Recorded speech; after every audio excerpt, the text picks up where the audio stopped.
जय जय शिव शंकर भोलेनाथ की जय। आज हम आपको भौम प्रदोष व्रत की कथा सुनाएंगे। जय श्री कृष्ण, जय राधे राधे राधे राधे, जय भोलेनाथ की जय। भौम प्रदोष व्रत कथा। एक नगर में एक वृद्धा निवास करती थी। उसके मंगलिया नामक एक पुत्र था। वृद्धा की हनुमान जी पर गहरी आस्था थी। वह प्रत्येक मंगलवार को नियम पूर्वक व्रत रख कर के हनुमान जी की आराधना करती थी। उस दिन वह ना तो घर लिपती थी और न ही मिट्टी खोदती थी। वृद्धा को व्रत करते हुए अनेक दिन बीत गए। एक बार हनुमान जी ने उसकी श्रद्धा की परीक्षा लेने की सोची। हनुमान जी साधु का वेश धारण कर वहाँ आ गए और पुकारने लगे, है कोई भगवान? यहाँ पर है कोई हनुमान भक्त जो हमारी इच्छा पूर्ण करे? पुकार सुन वृद्धा बाहर आई और बोली, आज्ञा कीजिए महाराज। साधु वेशधारी हनुमान बोले, मैं भूखा हूँ माँ, भोजन करूँगा, तू थोड़ी जमीन लीप दे। वृद्धा तो दुविधा में पड़ गई। अंततः हाथ जोड़ करके बोली कि महाराज,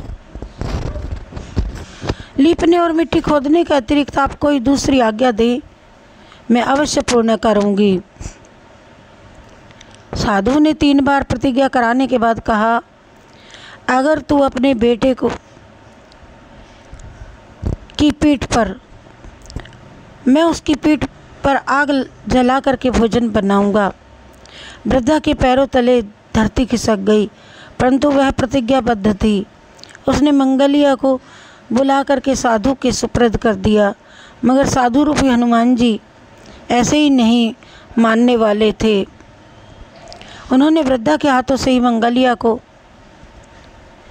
के पेट के बल लिटवाया और उसकी पीठ पर आग लगवाई, आग जलवाई। आग जलाकर दुखी मन से वृद्धा अपने घर के अंदर चली गई।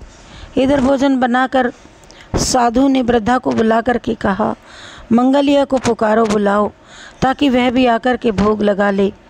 इस पर वृद्धा आंसू बहाते पूछते हुए बोली, उसका तो नाम ही नष्ट हो गया, मंगलिया अब कहाँ से आएगा जब जीवन ही नष्ट हो गया। साधु महाराज, ऐसा कैसे बुलाऊं? साधु जी बोले, नहीं, आवाज़ लगाओ। पुकारने में की देर थी कि मंगलिया दौड़ा दौड़ा आन पहुंचा।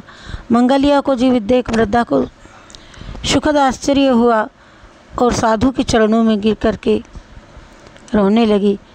कहने लगी, आप ही हनुमान जी हैं। और माँ को आज हनुमान जी के दर्शन हुए। भौम प्रदोष व्रत की कथा सुनाई। बोलो जय शिव शंकर भोलेनाथ की जय। जय शिव शंकर भोलेनाथ की जय।